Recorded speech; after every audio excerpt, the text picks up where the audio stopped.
Welcome to The Curious Machine. Today, we're diving into something truly fascinating, the conscious dream. It's this amazing frontier of the mind, you know? It goes way beyond just weird nightly replays. It seems to hold real potential for creativity, problem solving, maybe even how we see reality itself. I mean, think about some of those stories from history. Dreams haven't just been about rest, have they? They seem to be this source of huge ideas. You hear about Dmitri Mendeleev, the chemist, struggling with the periodic table, then bam, sees the whole structure in a dream. Or Niels Bohr, the physicist. That image of electrons orbiting a nucleus came to him in a dream, apparently, inspired his whole model of the atom. And it's not just science. Figures like Alexander the Great supposedly got strategic tips, and even Einstein finding bits of relativity theory, all in dreams. It's wild. It really is remarkable. And what's striking is how universal this idea is, that dreams are more than just random brain static. If you look back at, say, ancient civilizations, they didn't just brush dreams off. Not at all. They often saw them as, well, vital guides, maybe connections to other realms, or even a way to talk with ancestors. Dreams were really woven into their worldview, often guiding pretty major decisions. Okay, so if dreams have this kind of power or historical weight, it makes you ask the big question, what is a dream, really? What part of us is doing the dreaming? Well, the simple truth is everybody dreams, like universally. Even if you wake up and think, nope, nothing last night, Yeah. you still dreamt. Our minds are always processing, sorting things out. And a lot of that happens, beneath the surface, below our normal awareness. Which brings us to the subconscious mind. Thinkers like Freud and Jung, they spent a lot of time exploring this hidden part of us, especially through dreams. Freud had that famous analogy, right? The mind is an iceberg. Oh, yeah, I remember that one. Just the small tip is our conscious mind, what we're aware of day to day. But underneath, that huge hidden mass, that's the subconscious, full of stuff that influences us deeply, even if we don't realize it. And dreams, in that view, are sort of like messages, glimpses from down there. That's a really powerful way to think about it. Messages from the deep. So if we can get these signals unconsciously, what happens if we actually become aware while it's happening, while we're dreaming? What exactly makes a dream lucid? Okay, so put simply, a lucid dream is when you realize you're dreaming while you are still dreaming. It's got to be more than just a really vivid dream or that feeling where you kind of suspect, is this real? The key thing is that clear, conscious awareness kicking in. And what's really cool is that this isn't just some random glitch. It's actually a skill, a cognitive skill people can learn and get better at. Now, some lucid dreamers do manage to control things in the dream, change the scene or fly or whatever. But that control isn't the definition. The awareness itself, that's what makes it lucid. Okay, so it sounds like there might be different levels of this awareness then. Like, how aware do you have to be? Does it need to feel exactly like being awake? That's a really good question, and researchers have definitely tried to nail that down. There was Paul Foley, a German psychologist. He came up with a checklist, 7 conditions for a dream to be really lucid. Stuff like, are you aware it's a dream? Can you make choices? Is your memory working? Are you aware of yourself, the dream world, its meaning? And just how clear does it subjectively feel? 7 things. That's quite specific. Yeah, it is. But then you have other researchers like Deirdre Barrett who've pointed out that, well, not everyone who says they had a lucid dream actually hits all those marks for strong lucidity. Sometimes it might just be a quick flash of knowing, not that full-on crystal clear consciousness. Right, a spectrum. So this idea of being aware in a dream, is this something new, like something modern science just stumbled upon, or does it have deeper roots? Oh, much deeper, way back. If you look at Eastern traditions, for example, lucid dreaming is pretty central in ancient Indian practices like Yoga Nidra and also in Tibetan Buddhist dream yoga. Early Buddhists were actually cultivating this kind of dream awareness. It was part of their spiritual work. Wow, okay, so not just a Western thing. Not at all. And even in the West, you find hints of it early on. Aristotle, way back, he observed, often when one is asleep, there is something in consciousness which declares that what then presents itself is but a dream. Hmm. Later, Galen of Pergamon, the Roman doctor, he supposedly used lucid dreams for therapy. Fast forward a bit, you get people like Sir Thomas Browne writing about composing stuff, whole comedies, in a lucid dream state, proving it wasn't just watching but doing. Composing in a dream? That's amazing. Isn't it? Then you have diarists like Samuel Pepys, noting times he realized he was dreaming. There was a Marquis d'Hervé de Saint-Denis who published a book back in 1867 all about his experiments controlling his dreams. Oh. And the actual lucid dream that was coined by a Dutch psychiatrist, Frederick van Eden, in 1913. He really wanted to stress the insight the clarity, not just how vivid it was. And then, yeah, in more modern times, Stephen LaBerge is definitely a name that comes up, a major pioneer in bringing proper scientific study to it all. Okay, so given that history, let's talk science. It still seems incredibly tricky. How on earth do scientists study something that's happening inside someone's head while they're asleep? It feels so personal, subjective. It's a huge challenge, absolutely. But science has gotten pretty ingenious. Researchers like Celia Green did important early work linking lucid dreams specifically to REM sleep, that stage with rapid eye movement where most of our vivid dreaming happens. And she also connected it to things like false awakenings. Oh, I hate those, where you dream you woke up, get ready for work. Exactly. But you're still asleep. That's often linked. But a real game changer came in 1975. Dr. Kate Hohn was working with a lucid dreamer, Alan Worsley, and Hearn managed to record prearranged eye movements that Worsley made while lucid dreaming to signal who was aware. Seriously, signaling from inside the dream. Yes, using his eyes. It was the first real objective proof that someone conscious inside a dream could communicate outwards. Stephen LaBerge built on that. He did studies showing, for instance, that time seems to pass similarly in lucid dreams as it does when we're awake. And he even looked at brain activity, like what happens differently if you sing in a lucid dream versus if you count. Different brain hemispheres get involved, just like when you're awake. So, getting into the nitty-gritty, what's actually going on in the brain? What allows this awareness to sort of switch on during sleep? Is one part waking up more? Well, one leading idea comes from neuroscientist J. Allen Hobson. He hypothesizes that when that moment of lucidity hits, when you realize I'm dreaming, there's a notable jump in activity in the dorsolateral prefrontal cortex. Okay, that's the executive part, right? Planning, thinking. Exactly. Your brain's CEO, basically. Crucial for working memory, self-awareness, decision-making. So if it's usually pretty quiet during normal REM sleep, so it's like part of your waking consciousness boots up. And interestingly, while that part gets more active, other areas like the amygdala, the emotion center, and the parahippocampal cortex involved in memory might actually calm down a bit, which could explain why you can realize you're dreaming without instantly waking up or getting overwhelmed. Meanwhile, other bits, like the pons in the brainstem and the parieto-occipital junction, stay active, keeping the dream imagery going. So it's a specific network lighting up. Kind of, and LaBerge's work backs this up too. He found more beta-1 brainwave activity during lucid dreams. That's the kind of brainwave you see when you're alert and focused while awake. Found it particularly in the parietal lobes.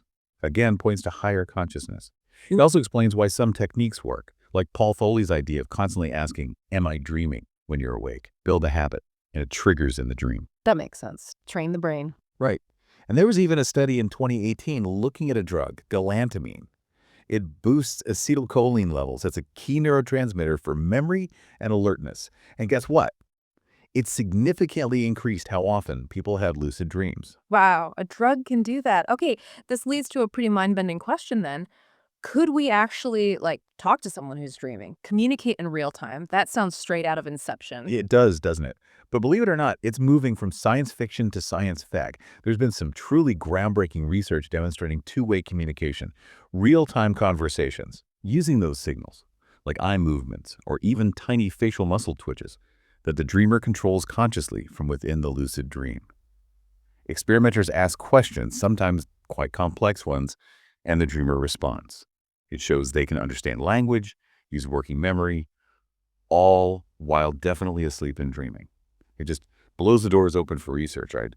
Imagine learning things, practicing skills, maybe even collaborative creativity, all within a dream. There were even demos where lucid dreamers could control stuff in a virtual reality environment just by thinking about it in the dream. Controlling VR from a dream. My head hurts a little. Yeah, it's pretty out there. Now, some people have suggested maybe lucid dreaming is just like a series of tiny moments of being awake, micro-awakenings. But the dominant view now really is that it's something unique, a genuine hybrid state of consciousness, blending bits of waking awareness with the dreaming brain. A fascinating middle ground. Okay, so given all this, how many people actually have these experiences? Is it rare? And besides the, sheer coolness factor, what's the real benefit? What can you gain? Well, it's actually more common than you might guess. Studies suggest around 55%, so over half of people, have had at least one lucid dream in their life. Over half. Wow. Yeah. And about 23%, so nearly a quarter, have them regularly, like once a month or more. And things like meditation seem to boost the frequency. It's also apparently more common when you're younger, like in adolescence. Mm. And remember those brain areas we talked about, the dorsolateral prefrontal cortex, parts of the parietal lobe, the precuneus, areas tied to higher thinking, planning, self-awareness. Those are consistently more active during lucid dreams, which points directly to some really interesting applications. Okay, you've got my attention. What kind of applications are we talking about? Well, one of the biggest and maybe most impactful is treating nightmares, especially recurrent ones. If you suffer from those, becoming lucid during the nightmare gives you agency. You realize it's a dream, and you can choose to face the threat, change the story, or even just wake yourself up. Researchers like Milan Kolick, Victor Sporemaker, they've done studies showing this can really work. Reduces nightmare frequency, anxiety, improves sleep. It's empowering. That makes a lot of sense, taking control back. Exactly. And beyond nightmares, there's huge potential for creativity and problem solving. We hear anecdotes all the time, right? Artists, writers, programmers, musicians, using lucid dreams for inspiration, for working through tricky problems, composing music, even practicing skills mentally. It's like getting a conscious peek into your own subconscious databanks, tapping into knowledge or ideas you didn't even know you had access to. Conscious access to the unconscious. That's a powerful idea. But okay, playing devil's advocate here. This sounds amazing, almost too good to be true. Are there any downsides, any risks people should be aware of? That's a fair question. Mm. It's always wise to look at potential issues. For most people, the risks seem minimal, but there are a couple of things to mention. One concern sometimes raised is for people with certain pre-existing mental health conditions. Could it potentially blur the lines between dream and reality, make it harder to distinguish? That's something to be mindful of, perhaps. Another thing, which can sometimes get confused with lucid dreaming but is quite different and can be scary, is sleep paralysis. Ah, yes. Heard of that. Not fun. No, not usually. It's when you kind of wake up mentally, but your body is still in REM paralysis mode. You can't move. And it often comes with these vivid, sometimes terrifying hallucinations. Feeling pressure, seeing figures levitating. Classic spooky stuff. Ugh. Is there anything you can do if that happens? Yeah, there's a simple trick. Because you're paralyzed, trying to thrash won't work. Instead, focus all your attention on moving just one tiny part of your body, like wiggling a single finger or a toe. Just concentrate intensely on that one small movement. Often, once you get that tiny bit moving, the paralysis breaks, and you can wake up fully. Good tip. Okay, so sleep paralysis is one thing. What about lucid dreaming itself? Any long-term worries? Honestly, the long-term effects haven't been studied super extensively, but anecdotally, many people practice lucid dreaming for years, decades even, and report no negative consequences. In fact, some research hints the opposite might be true, that frequent lucid dreamers might actually have a more active, better connected prefrontal cortex, which, as we said, is linked to higher thinking, so potentially more benefit than risk for most. Okay, that's reassuring.